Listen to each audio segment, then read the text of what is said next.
to say, and then we'll move on to questions for this. Well, what an unbelievable atmosphere. You know, the crowd and these guys, especially the zoo, have an unbelievable connection. And it's been that way all year. And we are incredibly, incredibly grateful for that. We're grateful for the seniors that are in the band, cheerleaders, dance team, zoo, to be able to close this out at home. Our home standoff, I guess, our home stand with an unbelievable win today. Really, really proud of my team. I thought our preparation was good, and I thought we really did a great job of executing. To have 27 assists on 32 made field goals and only 5 turnovers. Really happy for the seniors or the graduates, you know, here in our program for all that they've meant. It was an unbelievable moment at the end to get Fish in and then for him to score. It was emotional for all of us. And I think you saw that and you know what he means. That shows what he means to our program. You know, for Nike to endure what he's endured, you know, for 3 years, you know, to not be able to play for the first, I think, 8 games, find out 56 minutes before the first game, before the Miami game that he could play. And then the next year to tear his ACL and to accept and star in his role this year. For Jamarius, you know, these are guys that are, you know, holdovers. For them to have this moment, man, and to experience the Pete like this is really, really cool, and grateful for him sticking with us. You know, Greg is a guy that believed and wanted to be a part of something. And then this guy right here, Nelly, you know, I remember sitting in his living room when I went to go see him. We were, you know, recruiting him. And I remember, you know, some stuff he and his father said about this program. And they grew up here, and he dreamt of coming here, and what they thought we could do and what he could do. And to see it like this, that's one of the things I told him when I took him out. You know, it's amazing to see the things that we talked about, you know, in your living room, to see that come true.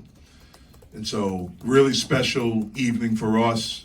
Grateful for the win, and look forward to our next one on Wednesday. Nelly is Did you feel like this was, if not the best, one of the best displays of when you guys ever play in your element? Well, I thought it's one of them. I thought Northwestern was the other. I thought we did an unbelievable job of attacking the zone. And in the second half, we made shots. We got shots in the first half. We just didn't make them. I was pleased that we were able to put some stops together at the end of the first half to give us a lead.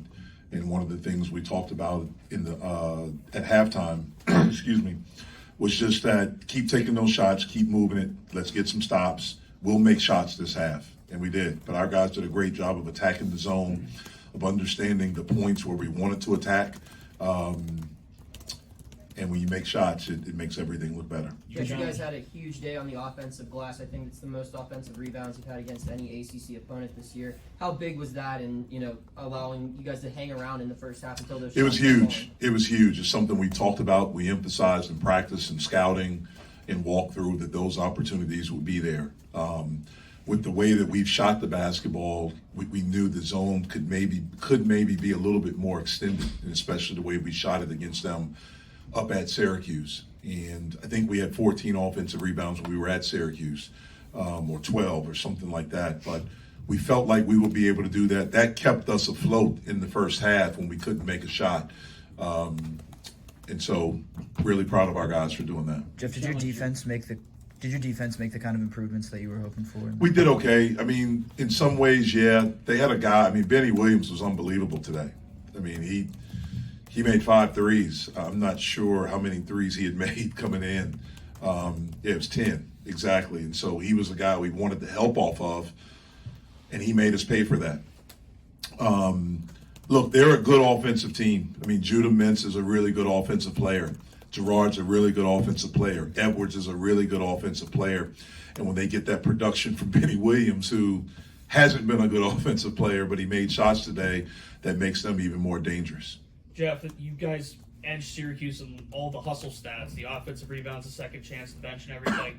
How much does that add up to eventually what became that huge run you guys went on in the second half?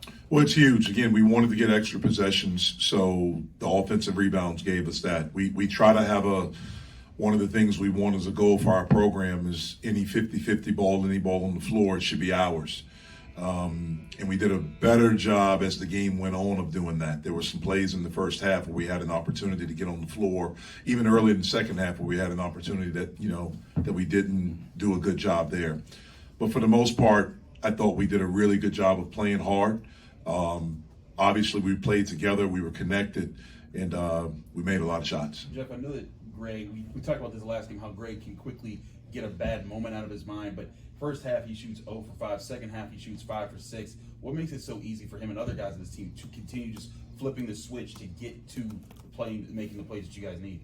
One of the things as a shooter, you have to be okay with missing shots as long as they're good shots, because it can turn. You always have to think, like, I can make the next one, I can go on a run.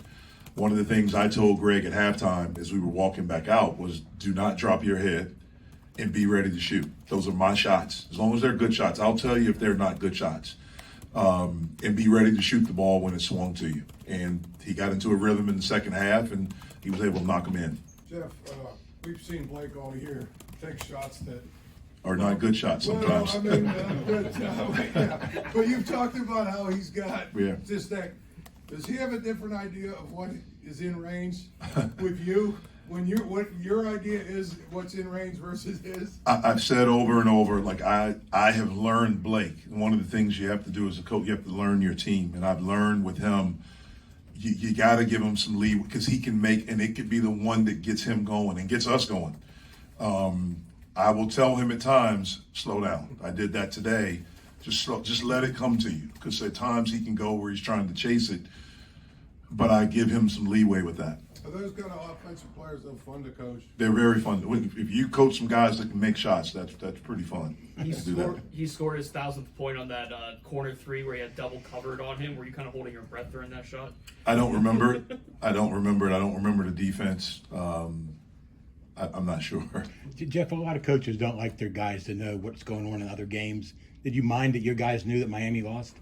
Well, I didn't know, so I didn't. I didn't know. I didn't know until after the game that Miami lost. But they put it up on the scoreboard and they made a big thing about it. Yeah, I mean, Nobody mentioned it? No. Mm-hmm. In competition, I don't want to know. I'm trying to focus on us and trying to figure out how we can extend the lead against them. So I'm not really worried about what's going on anywhere else. When Blake started the season, he took a lot more shots on the inside. He would drive to the basket more. And as the season progressed, he became more of a pure three-point shooter. Was that an adjustment that he just made, or was that something that you guys talked about over time? Well, we wanted to have more spacing on the floor. And with the way we were playing, we wanted to be able to drive and kick, and then open it up for Federico to rim run off of ball screens to play off penetration. Obviously, when Guillermo's in there, he gives us a little bit different look because he can pop and do some things on the perimeter. I thought Guillermo was unbelievable in the second half, man. I mean, some of the passes he made, rolling to the middle of the zone, getting off of it quick, some of the decisions he made, he blocked the shot. I mean, I thought he was unbelievable in this game. And it's, I'm really, really happy for him because he works his butt off all the time. Jeff, what's your reaction to being in first place with 2 games left? No reaction, really. I mean, I'm just focused on, I'm happy that we won today. I'll enjoy it. And then we'll start getting ready for these guys. You see me looking up here, trying to check that out, looking at that one back there, trying to see what happens there. Again, we'll just enjoy this, and then we'll start getting prepared for the next one. Jeff, I know he picked up 2 fouls in the first half, but what did you think of your defense's efforts on Judah Mintz, especially early on? He only took 3 shots to open the game. I thought we did a good job on him in the first half. I thought we did a good job. Look, he's a really good player. He's a really talented offensive player, and he's a difficult shot maker. And he does an excellent job of drawing fouls. He gets the spots. He's crafty with the ball. He's strong. And the thing that he's done in the last 5 games is that he shot the basketball well from 3. In the last 2, he was 6 for 6. I think over the last 5, he's 7 for 9 from 3 prior to this game. So that adds another element to his game. He's a really good player, and he's going to be a really good player. Jeff, I know that your guys said that it was one of the best feelings for it. What was it like, when the final horn sounds and you see your guys going to Mom and Aiden after what he's been for you guys? Yeah, I actually didn't see it. I just went to go shake hands. I didn't see. I know I saw the reaction when he hit the shot. We all reacted that way. I mean, Fish has meant so much to this program, man. I mean, to start as a manager and to earn the right to be a walk-on, he has the respect of everyone in that locker room. He's a leader. He's a believer. He's a guy that shows up every day, and he's incredibly grateful and appreciative. And so for him to be able to have that moment, man, for those guys to look for him, and for him to, when I saw that ball go through the basket, man, just the energy in the building, the fans, him, his teammates, it was one of the most special things that I've ever experienced as a coach. Is it further embodied? I think you talk about how your team cares about each other. Yeah. I mean, you saw that.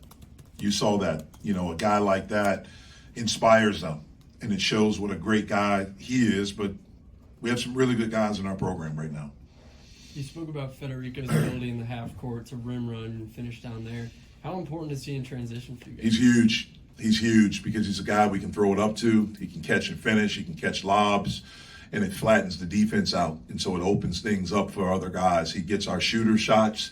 He opens the floor for drives for us in transition. That's a weapon for us, and it's something we're going to keep utilizing.